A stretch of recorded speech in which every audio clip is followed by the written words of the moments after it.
Student, तो बेटा आपका जो आज का टॉपिक रहेगा वो रहेगा आपका जो है प्रतिधारण के ऊपर और 100% नामांकन के ऊपर, यानी कि अचीव 100% क्या होता है एनरोलमेंट और उसके साथ रिटेंशन क्या होता है, इसके बारे में हम पढ़ेंगे।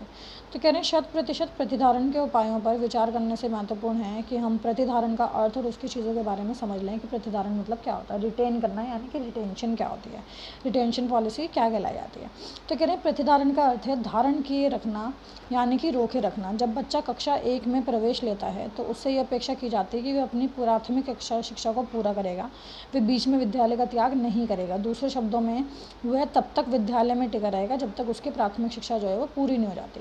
यदि प्रतिधारण है, यही प्रतिधारण है। सही है। नई शिक्षा नीति में सही है कहा गया है कि पहली कक्षा में नामांकित 100 बच्चों में से केवल 23 ही 8वीं कक्षा तक पहुंच पाते हैं। शेष बच्चे थोड़ा बहुत पढ़ना सीख लेते हैं या फिर उनकी पढ़ाई जो है बीच में ही जो है उनके बीच में छोड़ अनपढ़ों की संख्या में उनकी वृद्धि हो जाती है। इस प्रकार के बच्चों का नामांकन करने के पश्चात उन्हें विद्यालय में रोके रखने का विषय समस्या बन जाता है कि ऐसे बच्चों को जिनको कम समझ में आया है, जिनको हम आगे क्लास में नहीं भेज सकते, उनको किस तरीके से डिटेन करें यानी कि रिटेन करें।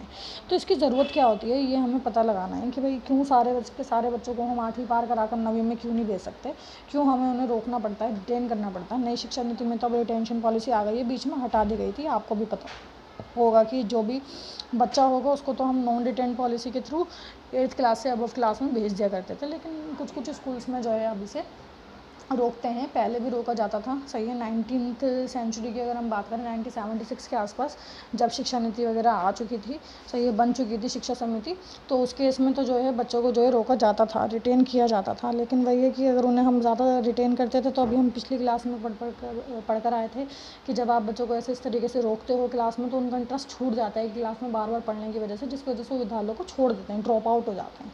तो हमें बच्चों को ड्रॉप आउट करने से भी बचाना है, अनपढ़ की संख्या में भी उनकी संख्या में वृद्धि नहीं करनी है और बच्चों को हमें पढ़ा लिखा भी करना है, मतलब उन्हें पढ़ाना भी है हमें किस तरीके से। तो ये सारी चीज़ें कैसे करेंगे, तो कह रहे हैं स्वतंत्रता के बाद हमारे सामने राष्ट्र की पुनर्निर्माण का लक्ष्य था। अनेक वर्षों की गुलामी के कारण हम प्रत्येक क्षेत्र में बहुत ज़्यादा पिछड़ गए थे। ये तो कॉमन सेंस की बात है, जब तक हम गुलामी थे तो हमने ऐसा तो कुछ सीखा है नहीं। सही है। कह रहे हमारे सामने अनेक सामाजिक समस्या थी और उसमें जो है अधिकांश जो है अंधविश्वास और रूढ़िवादी जैसी चीज़ें थी जिनको सही करना पड़ा। अब इनको अगर हम बात करें तो जैसे यहाँ लिखा है, कह रहे हैं ये महसूस किया गया कि शिक्षा के बिना राष्ट्र का पुनर्निर्माण दोबारा हो नहीं सकता। मतलब जब तक हम बच्चों को शिक्षित नहीं करेंगे, सारे लोग शिक्षित नहीं होंगे तो राष्ट्र का विकास नहीं हो पाएगा, क्योंकि शिक्षित व्यक्ति का एक जो मानसिक संतुलन होता है और एक मानसिक विकास होता है समाज में, वो जिस तरीके से अपने आप को जोड़ पाता है वो थोड़ा सा अच्छा होता है अशिक्षित के कंपेरिजन में। ये नहीं कह सकते कि अशिक्षित व्यक्ति बिल्कुल ख़राब है, तो हो सकता है अपनी ज़िंदगी में बहुत ज़्यादा सक्सेसफुल रहा हो, लेकिन जो मानसिक चीज़ें होती हैं, उसकी जो रूढ़िवादी सोच है ना, उसको थोड़ा सा हटाना और एक नएपन को लाना वो केवल शिक्षा की वजह से ही हो सकता है, एक शिक्षित व्यक्ति में ही हो सकता है। कह रहे हैं इसलिए हमारे संविधान निर्माताओं ने प्राथमिक शिक्षा को सार्वभौमिक बनाने की बात करी। सही, उन्होंने बोला कि इसको जो है जो प्राथमिक शिक्षा है, मतलब जो 8वीं तक की शिक्षा है, इसको जो है सार्वभौमिक बनाना बहुत ज़्यादा ज़रूरी है। मतलब सब जो है शिक्षित हो सकें, सर्व शिक्षा के तरीके से ये मान लो कि सबको शिक्षा देना बहुत ज़्यादा ज़रूरी है। तो संविधान में नीति निर्देशक सिद्धांतों में कहा गया है कि राज्य संविधान लागू होने के 10 वर्ष के भीतर 14 वर्ष तक की आयु के बच्चों के लिए निःशुल्क और अनिवार्य शिक्षा देने का प्रयास करेंगे। निःशुल्क शिक्षा इसलिए देंगे कि हो सकता है कि कुछ जो क्या नाम है पॉवर्टी से ग्रस्त परिवार हैं जो अपने बच्चों को जो है पैसों की कमी होने की वजह से स्कूल नहीं भेज सकते, स्कूल में पढ़ा नहीं सकते, तो अगर उनको निःशुल्क जो है शिक्षा दी जाएगी, वर्दी वगैरह सबके पुस्तकों के पैसे दिए जाएंगे, तो हो सकता है कि वे अपने बच्चों को जो है स्कूल में भेजना शुरू कर दें।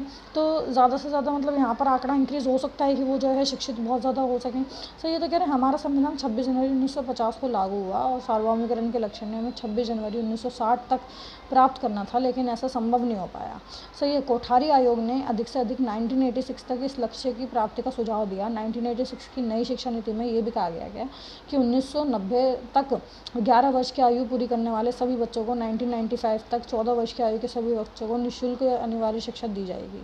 सही, लेकिन सफलता नहीं मिल पाई। 1992 के संशोधन कार्य योजना में ये परिकल्पना की गई कि 21वीं शताब्दी के आरंभ से पहले तक इस लक्ष्य को हम प्राप्त कर सकते हैं। 1994 में संसद में भी सरकार ने इस लक्ष्य को दोहराया, परंतु लगता नहीं कि हमें इसमें सफलता मिल पाएगी। अभी तक भी इतनी सफलता नहीं मिल पाई है कि 14 वर्ष के सभी बच्चे जो हैं शिक्षित हों। यहाँ पर हमारे देश में ऐसा नहीं है कि 14 वर्ष के सभी बच्चे जो हैं अभी तक शिक्षित हैं।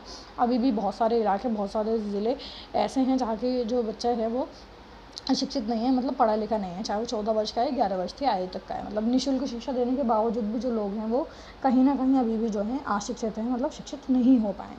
तो कह रहे हैं अगर हम यहाँ पर बात करें तो ऐसा नहीं है कि शिक्षा के सार्वभौमिकरण के लिए हमने कुछ चीज़ें नहीं करी हैं, किए हैं, कुछ दृष्टियाँ हैं, कुछ प्रयास हैं, कुछ जो किए गए थे। सबसे पहला है व्यवस्था की सार्वभौमिकता के लिए प्रयास।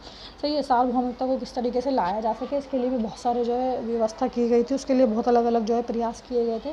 कह रहे हैं इसके लिए प्राथमिक स्तर पर विद्यालय खोले गए थे, जिसमें कोई भी बच्चा केवल इसलिए प्राथमिक शिक्षा से वंचित नहीं रहेगा कि पढ़ने के लिए विद्यालय की व्यवस्था नहीं है। तो सबसे पहली चीज़ तो जो है हर इलाके में, खासतौर से एक ज़िले में प्राथमिक स्कूल तो खोला ही गया था। जैसे कि नगर निगम स्कूल्स के बारे में, एमसीडी स्कूल्स के बारे में आप सुनते होंगे, तो ये जो एमसीडी स्कूल्स थे, नगर निगम के स्कूल्स थे, इनको मोहल्ले मोहल्ले, इलाके इलाके में इसलिए ही खोला गया था ताकि लोगों तक जो है ऐसा कोई जो है ऑप्शन ना मिले लोगों को कि जी स्कूल नहीं था हमारे पास, इसलिए हम अपने बच्चों को जो है स्कूल में नहीं भेज पाएँ। तो उनको मतलब उनके इलाके के पास ही जो है स्कूल्स को जो है वो प्रोवाइड करवाया गया था, खोले गए थे। और आज के टाइम में आप देख सकते हो हर इलाके मोहल्ले में ओवरऑल आपको एक स्कूल तो प्राथमिक मिल ही जाएगा, जिसको हम नगर निगम स्कूल के नाम से जानते हैं। सही है, नगर निगम कार्यपालिका के थ्रू वो स्कूल्स बनाए गए ताकि उनका बच्चा जो है वो वहाँ पर पढ़ सके। तो मतलब बहुत सारी काफ़ी ऐसी चीज़ें हैं जिनको हम देखते हैं। सही है, कंप्लीट होता हुआ। नेक्स्ट है आपका नामांकन की सार्वभौमिकता के लिए प्रयास। सही है, नामांकन के लिए भी बहुत ज़्यादा ज़रूरी है, मतलब जैसे EWS के भी आज के टाइम में आप देखते हो कि EWS में भी जो है बहुत सारे एडमिशन होते हैं,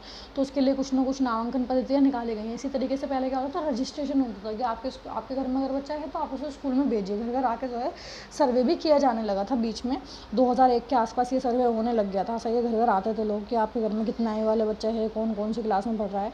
तो ऐसे प्रयास किए जाते रहे कि स्कूल में प्रवेश निर्धारित आयु वाले सभी बच्चों का विद्यालय में नामांकन हो जाए। माता पिता को इस बात के लिए प्रेरित भी किया जाता था और बहुत सारे कार्यक्रम भी किए जाते थे। बहुत ज़्यादा शिक्षा पर ध्यान दिया जाता था स्कूल के लिए, और टीवी वगैरह पर, चैनल्स वगैरह पर भी इसके जो है बहुत सारे एडवर्टाइजमेंट वगैरह भी। सही है, तो ये सारी चीज़ें हैं। सही है, विद्यालय में लिखने दें, प्रवेश करने दें। प्रतिधारण के सार्वभौमिकता के लिए भी प्रकाश किए गए। कह रहे हैं विद्यालय में नामांकित बच्चे बीच में ही विद्यालय को त्याग देते हैं। इसके लिए सरकार अधिक से अधिक प्रयास करती है कि खेल के माध्यम के थ्रू या कुछ एक्टिविटीज़ ऐसी ऐड कराई जाएँ ताकि जिसकी वजह से बच्चों को जो ध्यान है वो स्कूल्स में लगा रहे, बच्चा इंटरेस्ट लेता रहे, उसकी रुचियों का विकास होता रहे। क्योंकि देखो बच्चे की अगर हॉबीज़ के अनुसार, उसके इंटरेस्ट के अनुसार अगर उससे चीज़ें करवाई जाएंगी तो बेहतर यही होता है कि बच्चा जो है वो काफ़ी ज़्यादा सीख पाता है। सही है, तो माहौल को इस तरीके से ढालो कि बच्चा अगर चाहे भी, उसको अगर हम रिटेन भी कर रहे हैं, अगर उसे हम एक क्लास में रोक रहे हैं कि इसे पढ़ लिखने में ज़्यादा इतना ज्ञान नहीं आया है, तो कहीं ना कहीं खेल कूद की वजह से या एक्स्ट्रा करिकुलर एक्टिविटीज़ की वजह से उस बच्चे का ध्यान जो है वो अपने स्कूल्स में लगा रहे, वो उसको त्याग करने के बारे में ना सोचे, जाने के बारे में सोचे। इसलिए पीयर ग्रुप को, पीयर स्टडीज़ को ज़्यादा जो है प्रोत्साहन दिया जाता है कि बच्चे को ग्रुप्स बनाने दिए जाते हैं कि वो ग्रुप्स में बैठ कर पढ़ाई कर सके, डिबेट कर सके, ग्रुप्स बनाए जाते हैं। इसी वजह से बच्चे की दोस्ती हो सके, थोड़ा सा उसका जो ध्यान है स्टडी का वो ग्रुप डिस्कशन की तरफ भी चला गया, जिसकी वजह से भी उसका दिल जो है वो आने जाने में लगे। क्योंकि अगर अध्यापक केवल किताबों के माध्यम से बच्चे को पढ़ाता रहेगा तो बच्चा बोर हो जाएगा। एक टाइम ऐसा आएगा कि बच्चे के दिल में यही आएगा कि मैं स्कूल को जो है लीव कर देता हूँ, ड्रॉप आउट हो जाता हूँ, मैं घर पे बैठूंगा जाकर, स्कूल में कुछ नहीं होता, किताबों से टीचर पढ़ाते रहते हैं, डाटाफिकेशन कराते रहते हैं, कुछ इंटरेस्ट ही नहीं आ पाता उसके अंदर। तो ये सारी चीज़ें भी जो है बच्चे के ध्यान में रखें ना कि बच्चे का ओवरऑल डेवलपमेंट हमें वहाँ पर करना है, क्योंकि हमारी शिक्षा ही बाल केंद्रित है। चाइल्ड सेंटर्ड अगर हमारी शिक्षा है तो हम तो ये सोच के चलेंगे ना कि बच्चों के प्रति किस तरीके से कौन सी चीज़ें हो रही हैं, किस तरीके से हो रही हैं, ये सारी बातों पर जो है ध्यान देना पड़ता है। नेक्स्ट जो है वो है measures to achieve 100% enrolment and retention. कह रहे हैं 100% प्रतिधारण और नामांकन की प्राप्ति के उपाय कौन कौन से हैं। तो कह रहे हैं जिन बच्चों को प्राथमिक स्तर पर कक्षा 1 में प्रवेश के लिए प्रवेश लिया है वे सभी प्राथमिक शिक्षा को पूरे करने तक विद्यालय में बने रहे। इसके लिए कुछ ना कुछ चीज़ें की गई हैं, जैसे कि घर के समय भी विद्यालय खोलना, आसपास में ही विद्यालय खोल दिए गए हैं ताकि जो पेरेंट्स हैं या जो बच्चे हैं वो इस चीज़ का बहाना ला लगाएं कि बहुत दूर था जी हमारा विद्यालय, हम पैदल कैसे चल के जाएंगे। माता पिता ये ना कहें जी हमारे पास इतने पैसे नहीं थे, हम कन्वेंस के पैसे कैसे दें। तो ये तो आसपास के इलाकों में स्कूल खोल देते हैं, ये बहुत दूर भी नहीं जाना है, यहीं तो जाना है, तो उठ के बहुत जल्दी से चले जाएंगे, ज़्यादा टाइम भी नहीं रखा है, 12:40 में छुट्टी हो जाती है। तो ये व्यवस्था इसी वजह से की गई थी कि बच्चों को जो है इतना भी बर्डन ना डालें और बच्चा जो है वो स्कूल में जाता रहेगा कहीं ना कहीं। सही है, नेक्स्ट जो है वो ये है कि छात्रावास की व्यवस्था भी की गई थी। अगर कुछ दूर से आ रहे हैं बच्चे, सही है, विद्यालय घर के पास नहीं है, तो वहाँ पर उन्हें हॉस्टल फैसिलिटीज़ भी दी जाए, लाइब्रेरी वगैरह भी उनकी वहाँ पर जो है वो होनी चाहिए। लाइब्रेरी की तो अलग ही सुविधा खैर हमें करनी चाहिए। सही है, जिसमें बच्चों को जो है फ्री बुक्स वगैरह देनी चाहिए 1 महीने 1.5 महीने, या जब तक उनका सेमेस्टर चल रहा है या उनका जब तक एग्ज़ाम नहीं होता, तो बच्चे वहाँ से जो है अपनी किताबों को लेकर पढ़ सकते हैं। अगर उनके पास पैसा नहीं है तो एक्स्ट्रा, अगर कोई बुक नहीं लेना चाहते हैं तो। नेक्स्ट जो है वो है कि जो है विद्यालय शांत एवं स्वच्छ वातावरण में जो है खोले जाएँ। विद्यालय हमेशा ऐसे वातावरण में खोलना चाहिए जो कि शांत हो। देखो, अगर हम किसी ऐसे जगह पर विद्यालय को खोल रहे हैं जहाँ आसपास बहुत ज़्यादा शोर है, सही है, बच्चों का ध्यान किस तरीके से फिर विद्यालय की चीज़ों में लग पाएगा, है ना? बच्चा किस तरीके से पढ़ पाएगा? पता लग रहा है कि जी वहाँ से तो बारात भी निकल रही है, वहाँ से तो ढोल भी बज रहे हैं, पीछे डीजे चल रहा है, तो बच्चा क्या करेगा? बच्चे का दिमाग थोड़ी ना लगेगा उस व्यवस्था में जिस पाठ्यक्रम को हम पूरा करना चाहते हैं, पूर्ण रूप से पढ़ाना चाहते हैं। उद्देश्य जो हमारा है कि हम बच्चों को शिक्षित कर लें। कहाँ से वह बच्चा शिक्षित हो जाएगा? जब उसका ध्यान भटक जाएगा। तो हम तो जब बार बार बच्चे से ये बोलते हैं कि आपकी कंसंट्रेशन पावर बहुत बेहतर होनी चाहिए किसी चीज़ को समझने के लिए, तो कंसंट्रेशन पावर को बेहतर करने का मतलब भी तो यही है ना कि जी आप स्कूल भी तो ऐसी जगह पर खोलो जहाँ का वातावरण स्वच्छ हो, साफ सुथरा हो और बिना शोर का हो, ताकि बच्चे का ध्यान केवल जो है विद्यालय की गतिविधियों में लग सके, इसके बाहर उसका ध्यान ना जा सके। सही है, तो आप कभी भी देखना स्कूल बिल्डिंग्स को या प्रीमिसेस को ऐसी जगहों पर बनाया जाता है जहाँ इतना ज़्यादा शोर नहीं होता। प्राइवेट स्कूल का मैं नहीं कह सकती, लेकिन हाँ गवर्नमेंट स्कूल्स को तो ये चीज़ देख के थोड़ा सा बनाया जाता है कि आसपास इतना ज़्यादा शोर ना हो। थोड़ा सा तो ऐसे इलाके में बना दें या पीछे पार्क ही पार्क हैं या कहीं मेन रोड पे बना देते हैं स्कूल्स को, मतलब शोर या बिल्डिंग ऐसी बना देती हैं कि बाहर का शोर अंदर की तरफ ना आ जाए। सही है, बच्चे उससे जो है परेशान ना हो। प्रौढ़ शिक्षा देना बहुत ज़्यादा ज़रूरी है। सही है, प्रौढ़ शिक्षा का बहुत ज़्यादा महत्व होता है। माता पिता थोड़ा सा दबाव में आकर अपने बच्चों का नामांकन तो करा देते हैं, लेकिन बाद में उन्हें भेजते नहीं हैं। तो मतलब माँ बाप भी अगर शिक्षित होंगे ना तो उनको शिक्षा का महत्व समझ आएगा। तो माँ बाप को भी थोड़ा सा जागरूक करना यहाँ पर ज़रूरी है। नामांकन कराने से ऐसा नहीं है कि बच्चा शिक्षित हो जाएगा। नामांकन कराने के बाद उस बच्चे को जो है स्कूल भी भेजना बहुत ज़्यादा ज़रूरी है। जैसे मैं आपको बताऊँ कि कुछ पुराने जो पेरेंट्स वगैरह होते हैं उनकी थोड़ी सी सोच होती है कि महिलाओं को हम स्कूल में क्यों भेजें, लेकिन लड़कियां जो है ज़िद करके कि नहीं जी हम तो पढ़ेंगे, हमें तो पढ़ना है, हमें तो लिखना है, हम तो कुछ बनना चाहते हैं, तो माँ बाप एडमिशन तो करा देते हैं, लेकिन कहीं ना कहीं कुछ बहाना लगाकर घर के किसी कामों में फंसाकर उन्हें स्कूल में नहीं भेजते। अब जब वो जो लड़कियां हैं, जो बच्चियां हैं, वो स्कूल नहीं जा रही हैं तो वो किस तरीके से शिक्षित होंगी। तो इस वजह से प्रौढ़ शिक्षा पर भी जो है हमें बल देना चाहिए। नेक्स्ट होता है जी दोपहर के भोजन की व्यवस्था कराएं। सही है, निर्धन परिवार है, घर से खाना नहीं लेके आ सकता और यही मेन इच्छा रहती है कि बच्चे को 10 बजे तक थोड़ी बहुत भूख लग जाएगी। सही है, तो भोजन की वजह से मिड डे मील जो ये स्टार्ट कर दिया गया है, तो उसकी वजह से कहीं ना कहीं पेरेंट्स को ये लगता है कि हमारा बच्चा जाएगा तो भूखा तो नहीं रहेगा, एटलीस्ट उसे खाना तो वहाँ मिल जाएगा। तो इसी वजह से वो अपने बच्चों को जो है स्कूल भेजने लगे। सही है, निःशुल्क पाठ्य पुस्तकें और वर्दी की व्यवस्था करानी चाहिए। न्यूनतम भौतिक सुविधाएं जो है सीखने की सामग्री वगैरह जो है देनी चाहिए, जैसे कि ब्लैक बोर्ड वगैरह, ये सारी चीज़ों की व्यवस्था कराएं। नेक्स्ट होता है जी पर्याप्त और योग्य प्रशिक्षित अध्यापक होने चाहिए। सही है, योग्य और प्रशिक्षित अध्यापक का मतलब यहाँ पर ये है कि बच्चे की जो है जो बच्चे का अपना व्यवहार है, जो बच्चे का एक इंडिविजुअल डिफरेंसेस जो हम देखते हैं कि एक बच्चे में दूसरे बच्चे के कंपैरिजन में ये डिफरेंस आते हैं, तो इन डिफरेंसेस के कंपैरिजन को ना थोड़ा सा समझ सके कि बच्चे के अंदर डिफरेंस क्या है। मैं अपनी क्लास में किस तरीके से सारी चीज़ों को समझा सकता हूँ बेहतर तरीके से अगर कोई एवरेज बच्चा भी बैठा है, क्योंकि हम इंक्लूसिव एजुकेशन पर जोर देते हैं, यानी कि समावेशी शिक्षा पर ज़्यादा जोर देते हैं। तो किस तरीके से समावेशी शिक्षा का जो है समावेशी शिक्षा को ध्यान में रखकर किस तरीके से हम सारी चीज़ें कर सकते हैं, मेंटेन कर सकते हैं, तो इस वजह से जो है अध्यापक भी प्रशिक्षित और योग्य होने चाहिए। मनोवैज्ञानिक शिक्षण विधियों का इस्तेमाल करना चाहिए, मतलब बच्चे के दिमाग के अनुसार खेलना चाहिए जी बच्चे के साथ। ऐसा नहीं है कि बच्चे का दिमाग हो जो चौथी क्लास का आपको समझा, छठी क्लास का नहीं समझ आएगा उसको। आप गतिविधियाँ कराएं उसको खेलने के थ्रू, या अपनी शिक्षण विधियों को इस तरीके से चेंज करें कि बच्चा इंटरेस्ट ले सके आपके सब्जेक्ट पीरियड में, कुछ सीखना चाहे। आत्म अनुशासन रखें, बच्चों को सेल्फ डिसिप्लिन सिखाएं। ऐसा नहीं है जी तुम्हारी टांगें तोड़ देंगे, तुम्हें 10 डंडे दे देंगे, तुम्हें 20 डंडे दे देंगे, तो ये ऐसा नहीं करना है कुछ भी। तो बच्चों को आपने जो इस तरीके से बनाना है कि बच्चे जो हैं अपने आप ही सेल्फ डिसिप्लिन हो, उनके अंदर इतना ज़्यादा आत्मविश्वास भरा हुआ हो कि वे पढ़ने के लिए खुद ब खुद जो इतना ज़्यादा जागरूक हो सकें। सही है, तो बच्चे जब पढ़ने के लिए अपने आप में इतना ज़्यादा जागरूक हो जाएंगे, सही है, तो बच्चे अपने आप में डिसिप्लिन में आ जाएंगे, अपने आप अनुशासन आ जाएगा उनके अंदर। तो बच्चों को सेल्फ अनुशासन सिखाना भी है, उनको जो है आत्म अनुशासन सिखाना, सेल्फ डिपेंडेंस सिखाना, सेल्फ डिसिप्लिन सिखाना उनको। आपको डरा धमका कर उन्हें मूर्ति बना के नहीं बिठाना है, आपने उनकी समस्याओं को देखना है, परखना है, तब जाके चीज़ें जो है वो आगे करनी है। नेक्स्ट जो है वो है आपका विविधतापूर्ण पाठ्यक्रम दें, डिफरेंस होना चाहिए, मतलब जो है अलग अलग वैरायटीज़ होनी चाहिए। सही, इलेबरेटिव होना चाहिए आपका जो पाठ्यक्रम जिसके सब इस्तेमाल करते हैं। असफल घोषित ना करना, बच्चों को कभी भी असफल घोषित ना करें। बच्चा प्रारंभ में जिस भी तरीके की एक्टिविटीज़ में अपना पार्टिसिपेशन शो करा है उसको मोटिवेट करें। सही है, उसके अंदर आत्मविश्वास भरें, क्योंकि आपका आत्मविश्वास भरना, मोटिवेशन देना ही बच्चे को दूसरी नई चीज़ों के लिए भी तैयार करेगा। और अगर आप बच्चों को असफल घोषित कर देते हैं तो उससे क्या होता है कि बच्चा जो है अपनी नीति को बदलना तो सीखता नहीं, थोड़ा सा डीमोरलाइज हो जाता है, डीमोटिवेट हो जाता है, जिससे कि वो विद्यालय का त्याग भी कर सकता है। तो बहुत सारे पॉइंट आप इसमें से जो चाहें वो पॉइंट पढ़ सकते हैं। मेनली इसमें जो है 14-15 पॉइंट्स हैं, तो आप 8 या 9 कर लेंगे तो इतने में हो जाएगा आपका काम।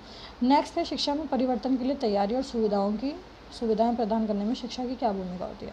अगर शिक्षा में, एजुकेशन में अगर हमें कुछ चेंज लाना है तो किस तरीके से हम चेंज ला सकते हैं। तो कह रहे हैं शिक्षा में परिवर्तन की तैयारी, सुविधा के लिए कुछ बातों पर ध्यान देना पड़ता है। सबसे पहला होता है सेवा पूर्व प्रशिक्षण।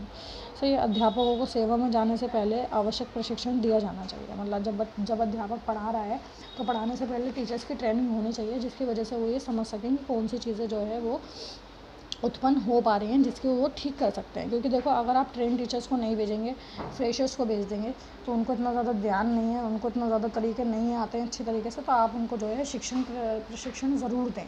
सही है, टीचिंग जो है सेमिनार्स वगैरह में उनको भेजना है, टीचिंग ट्रेनिंग होना बहुत ज़्यादा ज़रूरी है। इसलिए देखो, आपको ट्रेन किया जाता है। खैर आप लोग तो डिस्टेंस से कर रहे हैं, तो आपको नहीं, जो रेगुलर करते हैं तो वो साल में जो है 1.5-2 महीने के लिए स्कूल्स में भेजे जाते हैं, ताकि वो स्कूल के वातावरण में रहकर ये समझ सकें कि बच्चों को कौन कौन सी प्रॉब्लम देखने के लिए मिलती है। नेक्स्ट जो होता है वो होता है सेवाकाल प्रशिक्षण। सही, ज्ञान का क्षेत्र विस्तृत है, ऐसा नहीं है पहले ट्रेन करके भेज दे तो बाद में उन्हें किसी ट्रेनिंग की ज़रूरत नहीं है। भैया शिक्षण जो है, प्रशिक्षण की ज़रूरत तो उन्हें हमेशा पड़ती रहेगी।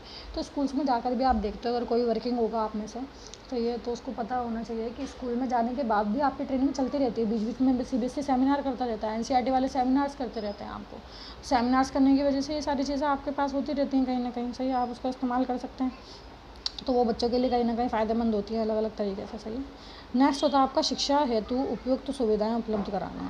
सुविधाएं भी बहुत ज़्यादा ज़रूरी है कि बच्चे को कौन कौन सी सामग्री की ज़रूरत है। विज्ञान प्रयोगशाला चाहिए, मैथमेटिक्स लैब चाहिए उसको, SST लैब चाहिए उसको, सही है, लाइब्रेरी चाहिए उसको, एक्स्ट्रा किताबें अगर आप पढ़ाना चाहते हैं तो आप प्रोजेक्टर की मदद से या बाकी सारी किसी अदर सुविधाओं का जो है उपयोग कर सकते हैं बच्चों को पढ़ाने के लिए। तो ये आपके ही ऊपर है एज अध्यापक, भैया आप किस तरीके से शिक्षा के अंदर परिवर्तन लाओगे। आपके तो भैया सोच विचारों की वजह से तो चीज़ें चेंज होंगी। अगर आपके सोच विचार उतने नहीं है, अब खुद सोचो, आपके सोच विचार नहीं है, आप कुछ नई पद्धति का इस्तेमाल नहीं करना चाहते, बच्चों के लिए कुछ नई चीज़ें यूज़ नहीं करना चाहते, तो बच्चा कहाँ से सीखता रहेगा। पुरानी जो रीति रिवाजों के थ्रू जो शिक्षण पद्धति आती चली जा रही है, आप उसके थ्रू बच्चों को पढ़ा के सिखाओ। आज के टाइम में कोई बच्चा नहीं पढ़ेगा, उसमें तो वो बासी लेने लग जाएगा। भाई अगर आप केवल पुस्तकों को ज्ञान देते रहोगे तो बच्चा कुछ नहीं समझेगा। तो आपने जो है क्रिएटिव करना है, बच्चों को प्रयोग कराओ, बच्चों के थ्रू एक्सपेरिमेंट कराओ, रिसर्च कराओ, अनुसंधान कराएं उनके थ्रू। तो इससे क्या होगा, बच्चे का जो है जो इंटरेस्ट होता है ना, वो मतलब आना शुरू हो जाता है अपने सब्जेक्ट के अंदर। तो ऐसा सब्जेक्ट टीचर, आप किसी भी सब्जेक्ट के अगर टीचर बन रहे हो तो आप अपनी पद्धति खुद निश्चित करते हो। आप पढ़ के तो बहुत सारी गए हो, लेकिन आप अपने क्लासरूम में क्या अप्लाई करोगे ये केवल आपके ऊपर है कि आप किस तरीके से अपना रिजल्ट बेहतर कर सकते हो, और पाठ्यक्रम के जो पूरे मुख्य उद्देश्य हैं उनकी प्राप्ति किस तरीके से आप कर सकते हैं, ये केवल आपके ऊपर होता है एज अ टीचर, किसी और के ऊपर नहीं होता। हाँ, आपको गाइडलाइंस दे दी जाती हैं, गाइडेंस होती है आपके पास, लेकिन उसको कोई फ़ायदा तभी हो पाएगा जब आप अपनी शिक्षण पद्धतियों को अपने अनुसार चेंज करोगे कि आपके क्लासरूम में किस चीज़ की नीड सबसे ज़्यादा किसकी है। और प्रयोग के लिए बच्चों को स्वतंत्र रखो, उनके विचारों को बिल्कुल स्वतंत्र रखो। ऐसा कुछ नहीं करना है, उनके विचारों को स्वतंत्र रखना है, क्योंकि जितना ज़्यादा हम उनके विचारों को स्वतंत्र रखेंगे बच्चा उतना ज़्यादा क्रिएटिव हो पाएगा, बच्चा उतना ज़्यादा अपने विचारों का इस्तेमाल कर पाएगा। जितना ज़्यादा बच्चा अपने विचारों का इस्तेमाल कर पाएगा, वो खुला है अपने विचारों को व्यक्त करने के लिए, उसको डर नहीं है किसी बात का, टीचर का डर नहीं है, उसे ये पता है कि हाँ मेरे विचार मेरे टीचर सुन सकता है, और अगर उसमें कोई कमी होगी तो वो ठीक करा सकते हैं। तो उसे ये डर नहीं है कि मैं कुछ बोलूँगा मेरा मुँह पर थप्पड़ पड़ सकता है। तो ये वाली चीज़ें जो है बच्चों के अंदर जो विकसित करनी होती है ना, वो एज अ टीचर आप ही करते हो। आप में ही इतना होना चाहिए कि बच्चा शिक्षण से रिलेटेड आपसे चीज़ें शेयर कर सके। प्रजातांत्रिक वातावरण होना चाहिए भाई, ऐसा ना हो कि आप जो है गुणात्मक वातावरण रखें, ऐसा ना हो कि आप पार्शल हैं। अगर कोई स्कूल है तो आप बॉयज़ की तरफ ज़्यादा आपका झुकाव या गर्ल्स की तरफ ज़्यादा झुकाव, वातावरण को प्रजातांत्रिक रखें, कोई भी बोल सकता है, अपने विचारों को व्यक्त कर सकता है। पाठ्यक्रम अच्छा होना चाहिए और अभिप्रेरणा, मोटिवेशन बहुत ज़रूरी है। अपने क्लास में समय समय पर जब जब आपको नीड लगे आप बच्चों को मोटिवेट करें, तो बिना मोटिवेशन बच्चा एक कदम भी आगे नहीं लाता। आपका मोटिवेशन उसको कहीं ना कहीं से कहीं कहीं भी ले जा सकता है, लेकिन आपको मोटिवेट करना पड़ेगा। और कोशिश किया करें आप जब क्लासरूम में जाएँ 2 या 3 मिनट लेकर आप बच्चों को मोटिवेशन मत करें, किसी न किसी चीज़ पर मोटिवेट कर दो। आप उनको कहानी सुनाकर, कुछ चीज़ें सुनाकर या कुछ उनकी तारीफ़ कर कुछ भी कर अभिप्रेरणा आप दे सकते हैं। जैसे आप बच्चों को अभिप्रेरित करोगे, बच्चा आपकी क्लास में इंटरेस्ट बनाने लग जाएगा। आप 1 घंटा पढ़ाओ, 1.5 घंटा पढ़ाओ, कुछ पता नहीं लगेगा, बच्चा सीखने लग जाएगा। बच्चा आपकी बातों से मोटिवेट हो गया ना। आप कभी भी देख लो, आपके टीचर भी अगर आपको जो है एक आधी लेक्चर दे दिया करते थे ना, अच्छा सा गुब्बारा से फूल जाता था, भाई हम ही बनेंगे जी IPS और IAS ऑफिसर। तो ऐसा मन में जो इच्छा आ जाती है ना, उसी वजह से आती है, अभिप्रेरणा की वजह से आती है, मोटिवेशन की वजह से आती है। तो आप जो है बच्चों को मोटिवेट भी करें। तो ये पॉइंट्स आप जो है यहाँ पर पढ़ सकते हैं। आपकी यूनिट यहाँ पर ये वाली जो है वो ख़त्म हो गई है। इसके बाद यहाँ पर जो है क्वेश्चंस दिए हुए हैं, अनुसंधान क्या है। तो जो पढ़कर आए थे हम उसका सीधा सीधा यहाँ पर क्वेश्चन दिए हुए हैं। ये क्वेश्चंस आप जो हैं अच्छी तरीके से रीड आउट कर लें। सही है। मुख्य जैसे यहाँ पर जो है मुख्य विशेषता से रिलेटेड चीज़ें दी हुई हैं, तो काफ़ी सारे क्वेश्चंस हैं। ये क्वेश्चंस आप जो है पढ़ लें। इस क्वेश्चंस में आपको कोई प्रॉब्लम आएगी तो आप मुझसे पूछना। नेक्स्ट जो है हम वो आपका ये यूनिट ख़त्म करेंगे। छोटी यूनिट है, जल्दी ख़त्म हो जाएगी, 2-3 क्लास में। स्कूल संस्कृति, नेतृत्व और परिवर्तन। इसके बाद फिर हम जो है अपनी नई बुक स्टार्ट करेंगे। सर्व शिक्षा अभियान के बारे में यहाँ पर सबसे ज़्यादा पढ़ना है, तो नेक्स्ट क्लास में यहीं से शुरू करेंगे हम, सर्व शिक्षा अभियान क्या होता है। सही है जी। इतना आप कंप्लीट करें। कोई डाउट हो तो आप मुझसे पूछ लें।